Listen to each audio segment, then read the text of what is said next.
یہ اذان محترم، یہ بہت ضروری ہے کہ انسان خدا کے اس رابطے کو پہچانے. دعا یعنی امام کے سب سے بہترین دعا کیا ہے؟ علماء کیا کہتے ہیں، مہاراجے کیا کہتے ہیں؟ خب پہلی دعا کیا ہونی چاہیے؟ امام کے ظہور، امام کا ظہور ہو. اب یہ دعا کیا وجود سے ہو رہی ہے؟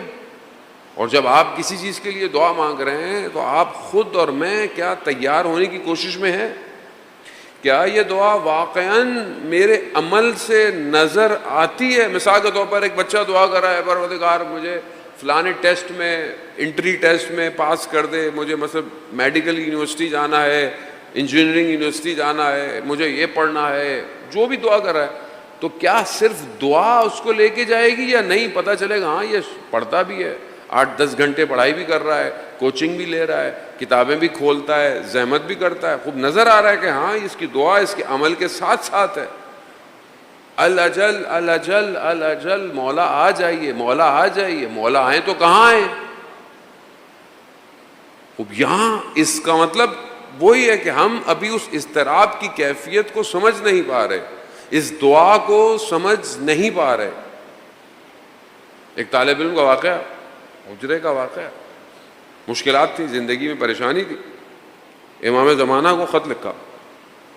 خط کیا لکھا؟ جو ضرورت تھی کہ یہ چاہیے یہ چاہیے، یہ امام کو وہ خط ختم ہو گیا، صفحہ ختم ہو گیا، چلا. ایسے میں دروازے میں کسی نے حجرے کے کھٹکھٹایا اور باہر ایک تھیلا رکھ دیا. عالم دین تھے، رکھ دیا. کہا اپنی ذاتی ضروریات کے لیے امام کو مت پکارا کرو، یہ لو، یہ لے لو. امام نے حوالہ بھیج دیا. مطلب تم یہ نہیں کہ امام سے توسل نہیں کرو نا، لیکن تڑپ ہے تو پھر امام کی وجہ سے ہونی چاہیے. اب کربلا میں جو لوگ آئے تھے خالص تھے، خالص.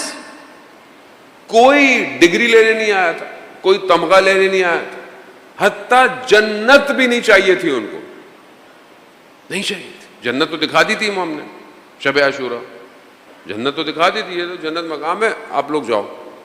کیوں نہیں گئے؟ اگر جنت چاہیے تھی تو چلے جاتے. نہیں، صرف خدا کی خاطر، خدا کی رضا کی خاطر، خدا کی حجت کی اطاعت کی خاطر. بس امام کی معرفت تھی انہیں. یہ حجت خدا ہے، یہ ہے روئے زمین پر خدا کا نمائندہ. یہ ہے تو زندگی ہے، یہ نہیں تو زندگی کچھ بھی نہیں ہے. کچھ بھی مل جائے نہیں چاہیے جنت. روایات کہتی ہے روز محشر قیامت میں جن لوگوں کو جنت خود اپنی طرف کھینچ رہی ہوگی، کون ہے؟ اصحاب امام حسین ہے. جنت کہے گی ہماری طرف تو نگاہ کرو، مگر وہ کہیں گے ہماری جنت حسین ہے.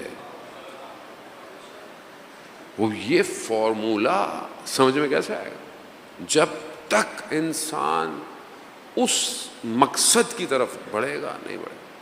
خوب اس کیفیت کو ایجاد کریں عزیزان محترم، صرف کہنے سے نہیں پڑے. اس کو محسوس کریں کہ اضطراب کیفیت دعا میں ہے نہیں. پورے ہفتے میں کوئی ایک دن، کوئی ایک لمحہ ایسا ہو کہ میں جب دعا مانگ رہا ہوں، عبادت کر رہا ہوں، کچھ کر رہا ہوں، میرے اندر کچھ چینج ہونا چاہیے.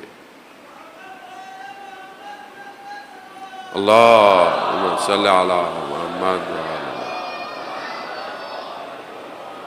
خوب لذتوں یار، وہ جو لذت عبادت میں، مناجات میں ہے، اس کو حاصل کریں. امام تک نہیں پہنچ سکتے کہ آپ بولیں میری زندگی میں عبادت نہ ہو، میری زندگی میں تفکر نہیں پہنچ سکتے. امام تک وہی پہنچے ہیں کہ جو ان کی واقعاً عبادت جتنی بھی تھی لیکن خالص تھی. اور یہ عبادت کو محسوس کرنا ضروری ہے. پہلی رکاوٹ تو یہ دنیا ہی ہے. میں تو اپنی بات کر رہا ہوں، آپ مجھ سے بہتر نماز پڑھتے ہیں. یہاں میں تو نماز بھی شروع کرتا ہوں تو میرا دھیان میرے موبائل پہ ہوتا ہے، وہ بھی سامنے رکھا ہوا ہوتا ہے. اگر سائلنٹ کر دیا تو وہ ہلنا شروع کر دیتا ہے. اب ذہن میں آ رہا ہے پتہ نہیں کس کی کال ہے.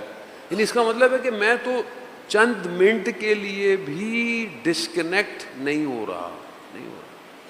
وہ خیالات اپنی جگہ، وہ جو آتے ہیں نماز میں، نماز کے، وہ اپنی جگہ ہے، لیکن کیا میں کچھ دیر کے لیے ڈسکنیکٹ ہو رہا ہوں؟ آیت اللہ قاضی طباطبائی رضوان اللہ تعالی علیہ جب نماز تہجد پڑھتے تھے نجف میں، شہر سے باہر جاتے تھے، 1 گھنٹہ تہجد کی نماز پڑھتے تھے. وہ کہتے تھے جب میں تہجد کی نماز پڑھتا تھا تو میں دنیا کے شوروں سے منقطع ہو جاتا تھا اور مجھے عرش کے ذکر سنائی دیتے تھے.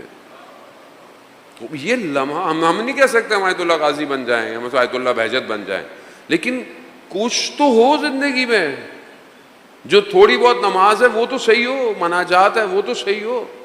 آہستہ آہستہ دیکھیں، ہارڈ ویئر ضروری ہے، بدن صحت مند ضروری ہے، طہارت ضروری ہے، جگہ کا پاک ہونا ضروری ہے، لباس صاف ہونا ضروری ہے، لیکن اس کے بعد باطن کا پاک ہونا ضروری ہے.